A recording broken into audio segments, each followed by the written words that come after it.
We're always told to communicate, right? To explain ourselves, to get closure. But what if I told you that sometimes the most powerful thing you can say is nothing at all? Today, we're diving into a pretty radical idea. Why walking away in complete silence can be the loudest, most powerful statement you will ever make. So let's just get right into it, shall we?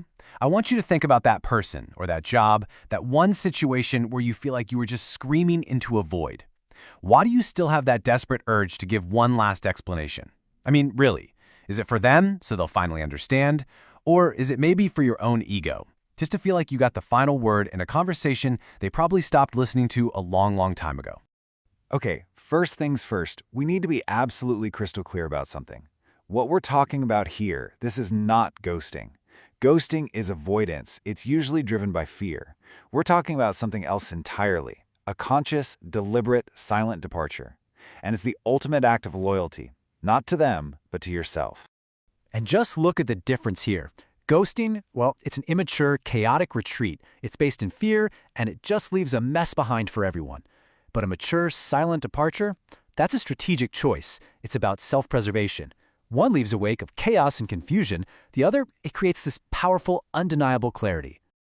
Here's a truth that I think is incredibly liberating. Your obligation to explain yourself has an expiration date. It really does.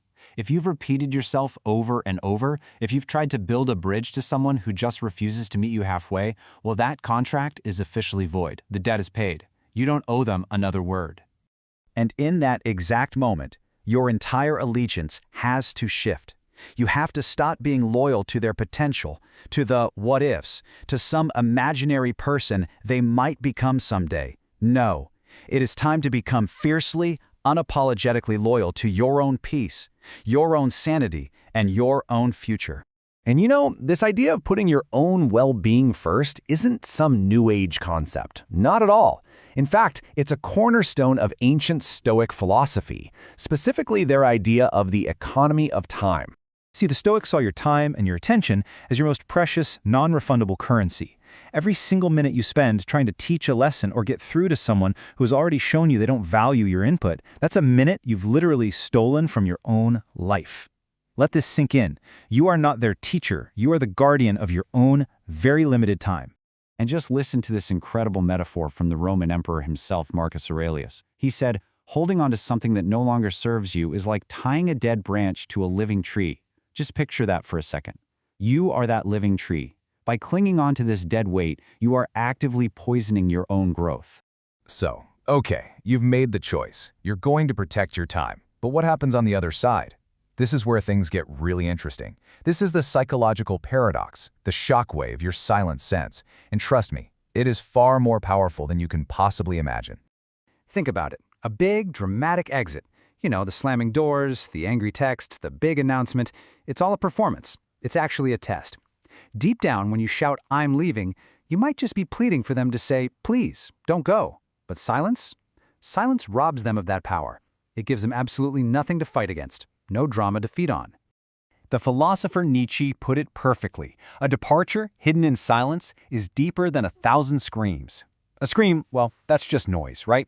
It fades away. But silence is a vacuum, and it forces the other person to fill that vacuum with their own thoughts, their own actions, and yeah, their own regrets.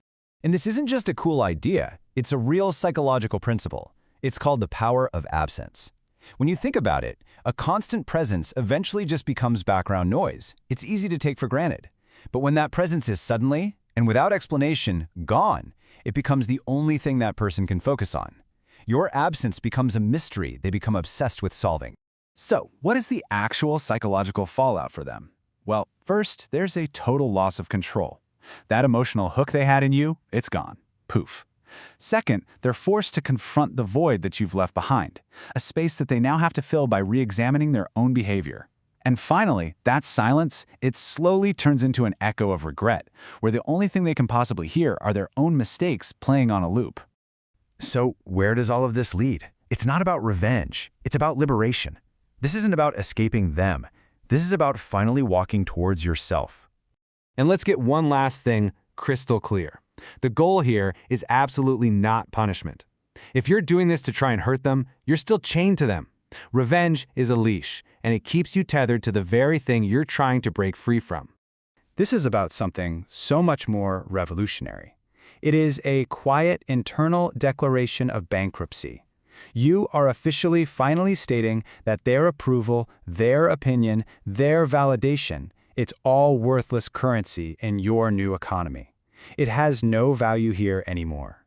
You know, we're taught to think of freedom as this loud explosion, right? A slammed door, a big, dramatic, movie-style exit. But all that drama, it still makes them the center of your story. No.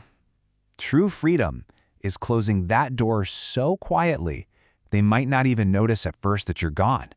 It's walking away and dropping the key, not so they can't get back in, but so that you can never ever go back.